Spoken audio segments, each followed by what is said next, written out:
Covid టైంలో ఎంతో మంది ప్రజలు డబ్బు లేక తినడానికి తిండి లేక ఇబ్బంది పడుతున్నప్పుడు దేశం మొత్తం సహాయం చేసిన ఒకే ఒక్క రియల్ హీరో సోనూ సూద్. దాదాపు 10 కోట్ల రూపాయల వరకు తన సొంత డబ్బుని ప్రజల కోసం ఖర్చు చేసిన సోనూ సూద్ అప్పట్లో ఎంతో మందికి దేవుడిలా కనిపించాడు. అయితే సోనూ సూద్ దేవుడు కాదు, ఒక రాక్షసుడని, ఎంతో మందిని మోసం చేసి వాళ్ళ దగ్గర దోచుకున్న డబ్బుతో కొంత భాగాన్ని ప్రజల కోసం ఖర్చు చేసి సింపతి కొట్టేశాడని చాలా మంది ఇప్పుడు అతన్ని ఆరోపిస్తున్నారు. ఇక ఇంత సడన్ గా ప్రజలు సోనూ సూద్ మీద ఇలాంటి ఆరోపణలు చేయడానికి కారణం 1500 కోట్ల రూపాయల మెగా స్కామ్ తో సోనూ సూద్ కి లింక్ ఉండడమే. అయితే నిజంగానే ఆ 1500 కోట్ల రూపాయల స్కామ్ లో సోనూ సూద్ హస్తం ఉందా? అందుకే తక్కువ టైంలోనే 300 కోట్ల రూపాయల ఆస్తిని సంపాదించాడా? ఆ డబ్బునే ప్రజలకి పంచాడా? ఈ విషయంగా సోనూ సూద్ బయటపెట్టిన సంచలన విషయాలేంటి? పోలీసులు సోనూ సూద్ ని త్వరలోనే అరెస్ట్ చేయబోతున్నారా అనే విషయాల్ని ఈ వీడియోలో మనం తెలుసుకోబోతున్నాం. మీలో సోనూ సూద్ అంటే ఎంతమందికి ఇష్టమో కామెంట్ చేసి వీడియోని ఎండ్ వరకు చూడండి. ఢిల్లీలోని మాల్వియా నగర్ కి చెందిన రవీంద్రనాథ్ సోనీ కొన్నేళ్ల క్రితం దుబాయ్ కి తన మకాం మార్చి blue chip commercial brokers, Wall Street investment LLC వంటి 12 నుంచి 20 షెల్ కంపెనీల్ని స్థాపించాడు. వాటిలో ఒక్కటైన బ్లూ చిప్ కంపెనీకి సంబంధించి దుబాయ్లో తన ఆఫీస్ ఉన్నట్లు చూపించి పెట్టుబడిదారులని ఆకర్షించడానికి నెలకి 3% లేదా సంవత్సరానికి 36 రిటర్న్స్ ఇస్తానని హామీ ఇచ్చాడు. ఇక ఇందుకోసం జులై 2022న బ్లూ చిప్ టోకెన్ లాంచ్ వంటి ఈవెంట్లని లగ్జరీ హోటల్లో ఏర్పాటు చేసి ఇన్వెస్ట్మెంట్ చేసే వాళ్ళని అట్రాక్ట్ చేయడానికి actor Sonu Sood, cricketer Azharuddin, wrestler great ఖాళీలతో ప్రమోషన్స్ కూడా చేయించాడు. దాంతో చాలా మంది అందులో ఇన్వెస్ట్ చేయగా మొదటి కొన్ని సంవత్సరాలు క్రమం తప్పకుండా రిటర్న్లని చెల్లించి అందరినీ నమ్మించాడు. అయితే 2024 సంవత్సరం మొదటి నుండి ఇన్వెస్టర్స్ కి డబ్బులు రావడం ఆగిపోయి, అలాగే బ్లూ చిప్ పేరు మీదున్న ఆఫీస్ కూడా మూతపడి ఉంది. అండ్ వాళ్ళు ఇచ్చిన చెక్ బుక్స్ బౌన్స్ అయ్యాయి. ఈ విషయంగా జనవరి 5, 2025న ఢిల్లీకి చెందిన అబ్దుల్ కరీం అనే వ్యక్తి బ్లూ చిప్ కంపెనీలో పెట్టుబడి పెట్టి మోసపోయానని ఆ కంపెనీ మీద మరియు రవీంద్రనాథ్ సోనీ మీద కాన్పూర్ స్టేషన్లో కంప్లైంట్ ఇవ్వగా పోలీసులు ఎఫ్ఐఆర్ నమోదు చేసి ఇన్వెస్టిగేషన్ స్టార్ట్ చేశారు. ఈ బ్లూ చిప్ స్కామ్ గురించి తెలుసుకున్న పోలీసులకి రోజుకి కంప్లైంట్స్ వస్తూనే ఉండడంతో Kanpur police commissioner Raghubir Lal, ADCP Anjali Vishwakarma నేతృత్వంలో 7గురితో కూడిన సిట్ ఏర్పాటైంది. ఇక ఆ కేసు విషయంగా పోలీసులకి మొత్తం 15 ఎఫ్ఐఆర్లు, 700కి పైగా ఈమెయిల్స్ రాగా మొత్తం ఈ కేసులో 700 మంది బాధితుల్ని పోలీసులు గుర్తించారు. అలాగే వీరిలో 10% మంది Japan, Vietnam, Nepal, China, France, అమెరికాలకి చెందినవారు కాగా మిగిలిన వారందరూ ఇండియన్సే. వీళ్ళ దగ్గర నుండి సోనీ 1500 కోట్ల రూపాయలు స్కామ్ చేసి ఆ డబ్బుని క్రిప్టో కరెన్సీ రూపంలో దారి మళ్లించాడని తెలిసింది. అలాగే అతను దుబాయ్ ఎడారి గుండా ఒమన్ ఎస్కేప్ అయ్యాడని తెలుసుకోవాలని ఒమన్ పోలీసులతో కూడా సిట్ అధికారులు మాట్లాడారు.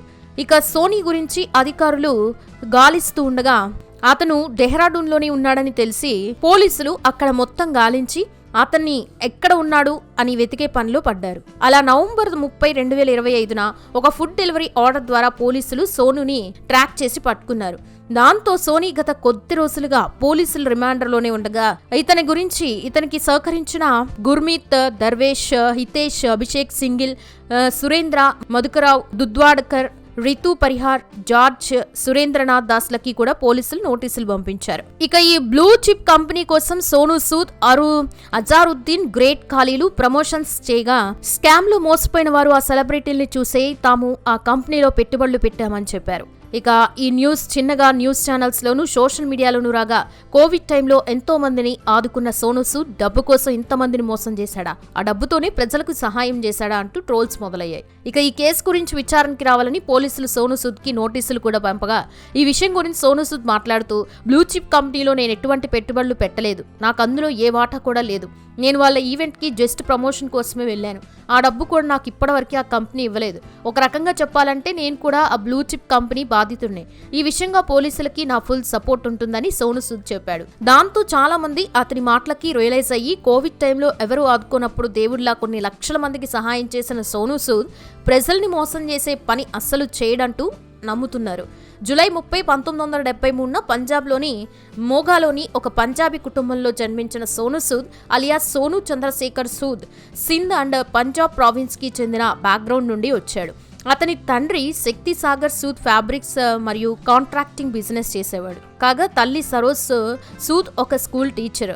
ఇక సోను సూద్కి మోనికా, మాల్విక అనే ఇద్దరు సిస్టర్స్ కూడా ఉన్నారు. తన స్కూలింగ్ని మోగాలోని సేక్రెడ్ హార్ట్ స్కూల్లో కంప్లీట్ చేశాడు. ఆ తర్వాత నాగ్పూర్లోని Yashwantrao Chavan college of engineering join అయ్యి ఎలక్ట్రానిక్స్ ఇంజనీరింగ్లో బీటెక్ కంప్లీట్ చేశాడు. అయితే సోనుకి చిన్నప్పటి నుండి క్రికెట్ అవ్వాలని కోరిక ఉండేది. దాంతో క్రికెట్ కూడా బాగా నేర్చుకుని ఆడేవాడు. కానీ వయసు పెరిగే కొద్దీ అతని క్రికెట్ మీద ఇష్టం తగ్గుతూ మోడలింగ్ అండ్ సినిమాల మీద ఇంట్రెస్ట్ పెరుగుతూ వచ్చింది. అలా బీటెక్ కంప్లీట్ అవ్వగానే సోను మోడలింగ్ వైపు అడుగులు వేసి ముంబైలో మిస్టర్ ఇండియా కాంటెస్ట్లో పాల్గొని కొన్ని యాడ్స్లో కూడా నటించాడు. ఇక ఆ తర్వాత తన ఇంట్లో వాళ్ళని ఒప్పించి సినిమాల్లో ట్రై చేయగా సోను సూద్కి మొదటిసారి 1999లో కల్లాగర్ అనే తమిళ సినిమాలో యాక్ట్ చేసే అవకాశం వచ్చింది. ఇక ఆ తర్వాత విజయ్ హీరోగా నటించిన నెంజనిలే సినిమాలో గ్యాంగ్స్టర్ క్యారెక్టర్లో నటించిన సోను సూద్ 2000లో వచ్చిన హ్యాండ్సప్ అనే సినిమాతో తెలుగులో కూడా ఎంట్రీ ఇచ్చాడు. 2002లో షాహిద్ ఏ అజామ్ సినిమాతో సోను సూద్ హిందీలో కూడా ఎంట్రీ ఇవ్వగా అందులో సోను సూద్ భగత్ సింగ్ క్యారెక్టర్ చేసి మంచి గుర్తింపు తెచ్చుకున్నాడు. దాంతో హిందీలో వరుస సినిమాలు చేసిన సోను సూద్కి తెలుగులో అమ్మాయిలు అబ్బాయిలు, తమిళ్లో యువ సినిమాలతో మంచి పేరొచ్చాయి. ఈ రెండు ఇండస్ట్రీల్లో కూడా మంచి గుర్తింపు తెచ్చుకున్నాడు. అయితే 2005 సంవత్సరం సోను సూద్కి పీక్ ఇయర్ అని చెప్పొచ్చు. ఎందుకంటే ఆ సంవత్సరమే సోను సూద్ తమిళ్లో చంద్రముఖి సినిమాలో యాక్ట్ చేసి మంచి పేరు తెచ్చుకోగా తెలుగులో అతడు సూపర్ సినిమాతో తెలుగులో కూడా సూపర్ క్రేజ్ తెచ్చుకున్నాడు.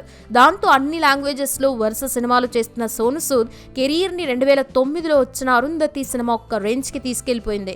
దాంతో సోను సూద్ తెలుగు, తమిళ్, కన్నడ, హిందీ, మలయాళం అంటూ అన్ని లాంగ్వేజెస్లో ఫుల్ బిజీ అయిపోయి 2016లో యువాన్ జాంగ్ అనే చైనీస్ సినిమాల్లో కూడా యాక్ట్ చేసి 2017లో జాకీ చాన్తో కలిసి కుంగ్ ఫు యోగా అనే సినిమాలో కూడా యాక్ట్ చేశాడు. అలా సోను సూద్ తన యాక్టింగ్ కెరియర్లో మొత్తం 71 సినిమాల్లో నటించి రీసెంట్గా తనే డైరెక్టర్గా మారి 2025లో ఫతే అనే సినిమా కూడా తీశాడు. కోవిడ్ టైంలో ప్రజల కోసం తను సంపాదించిన దాంట్లో దాదాపు 10 కోట్ల రూపాయల వరకు ఖర్చు చేసిన సోను సూద్ ఇప్పుడు ఒక్కో సినిమాకి 2 నుంచి 3 కోట్ల రూపాయల రెమ్యునరేషన్ తీసుకుంటూ 250 కోట్ల రూపాయల ఆస్తిని సంపాదించాడు. సోను సూద్కి ముంబైలో అంధేరిలో 20 కోట్ల రూపాయలు విలువ చేసే 4BHK లగ్జరీ అపార్ట్మెంట్, గంగోత్రి అనే 25 కోట్ల రూపాయల విలువ చేసే ఇల్లు, జూహులో 8 ప్రాపర్టీలు, హైదరాబాద్లోని బంజారా హిల్స్లో ఒక లగ్జరీ హోమ్, పంజాబ్లో ఒక హౌస్ ఉండగా పన్వేలిలో సన్ ఇషాన్తో కలిసి 105 కోట్ల రూపాయల ప్రాపర్టీ కొన్నాడు. అలాగే సోను సూద్ దగ్గర 3,35,00,000 రూపాయలు విలువ చేసే మెర్సిడెస్, 1,37,00,000 రూపాయలు విలువ చేసే BMW 7 సిరీస్ కార్, 1 కోటి రూపాయలు విలువ చేసే ఆడి Q7 కార్లు ఉన్నాయి. ఇక సోను సూద్ 2008లో సోనాలి అనే ఆమెను పెళ్లి చేసుకోగా వీరికి ఏషాన్, అయాన్ అనే 2 కొడుకులున్నారు. సో ఇది ఫ్రెండ్స్, ఈ వీడియో కనుక మీకు నచ్చినట్లయితే ఒక లైక్ చేసి ఇలాంటి మరెన్నో ఇంట్రెస్టింగ్ వీడియోస్ కోసం మా ఛానల్ని సబ్స్క్రైబ్ చేసుకోండి. Thanks for watching.